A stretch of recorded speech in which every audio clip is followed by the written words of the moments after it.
If you ask me what are all inclusive hotels or all inclusive resorts, it's very easy to understand between the two. All inclusive hotels हे असे असतात की जिथे तुम्हाला in house सगळ्या services मिळतील. ते मोठे रिसॉर्ट्स असतात, जसे ताजचे रिसॉर्ट्स घेताल तुम्ही, मेफेचे रिसॉर्ट्स घेताल, all 5 star properties all over the world you can say these are all inclusive resorts. Why they are call all inclusive resorts is because त्याच्यामध्ये ॲक्टिव्हिटीज तुम्हाला इन हाऊस मिळतात. त्याच्यामध्ये जे कॉस्ट असतात म्हणजे for meals and all predicted cost असतात त्या सगळ्या पॅकेजेसचे.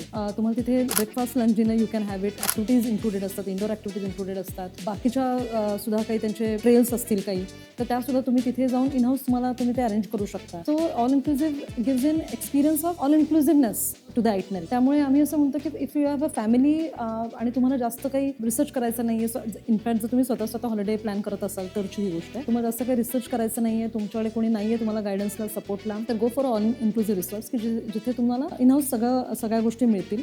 आणि बुटीक स्टे हे स्टेज कसे असतात ज्यांना लोकल कल्चर एक्सपिरियन्स करायचं आहे, ज्यांना मील्सचं जास्त काही रिक्वायरमेंट नाही आहे. कारण बऱ्याचदा बुटीक स्टेजमध्ये वन पॉट मील किंवा अशा काही गोष्टी असतात की ज्याच्यामध्ये you have to pay extra.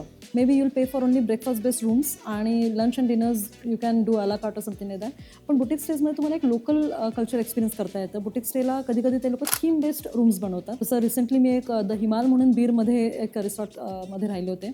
It was a one building property, hardly एक 16 रूम्स असतील त्यांच्याकडे, 12 to 16 रूम्स, पण सगळे एक थीम बेस्ड रूम होती. आणि मला छान वाटलं त्या रिसॉर्टमध्ये, कारण मला असं वाटलं की खूप पर्सनलाइज टच त्या फॅमिलीने मला दिला, कारण ते ओनर्स तिथेच खाली राहत होते. त्यामुळे त्यांचा खूप पर्सनलाइज टच होत होता प्रत्येक गोष्ट करण्यामागे, हॉस्पिटॅलिटी देण्यामध्ये. The meals which was cooked under the owners supervision. त्यामुळे सगळं फ्रेश मिळत होतं, त्यांचं लक्ष होतं त्या सगळ्या गोष्टीकडे.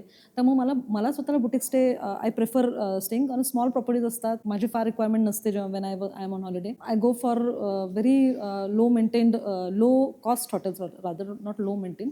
कारण माझा जास्त भर आयटनरीकडे असतो की मला जास्त गोष्टी बघायच्या असतात. त्यामुळे मी 5 स्टार स्टेजकडे कमी जाते. बऱ्याचदा असं होतं की डिपेंडिंग अपॉन द ओकेशन आपण ठरवू शकतो की कुठला स्टे द्यायचा.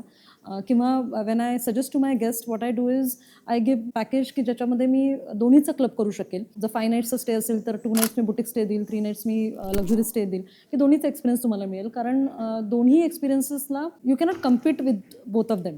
दे are good at their own pace. लक्झरीला मी अजिबात म्हणणार नाही की लक्झरी का घेताय किंवा इट्स व्हेरी कॉस्टली.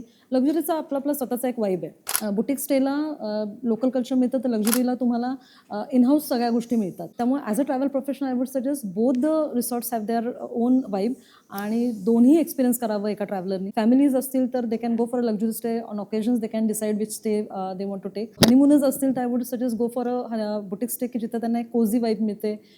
जास्त क्राऊडेड प्लेस नसते ती. कारण ऑल इन्क्लुसिव्ह रिसॉर्ट्समध्ये बऱ्याचदा असं होऊ शकतं की it can be crowded also, तसं बुटीकला होत नाही. त्यामुळे तिथे तुम्हाला एक कोझी वाईब मिळू शकतं, लोकल कल्चर मिळू शकतं, तुम्हाला स्वतःचा टाईम मिळू शकतो. Both have there its own vibe. So both the things are very nice, and you can always come to Smiles World. We can give the best guidance for the same. Thank you.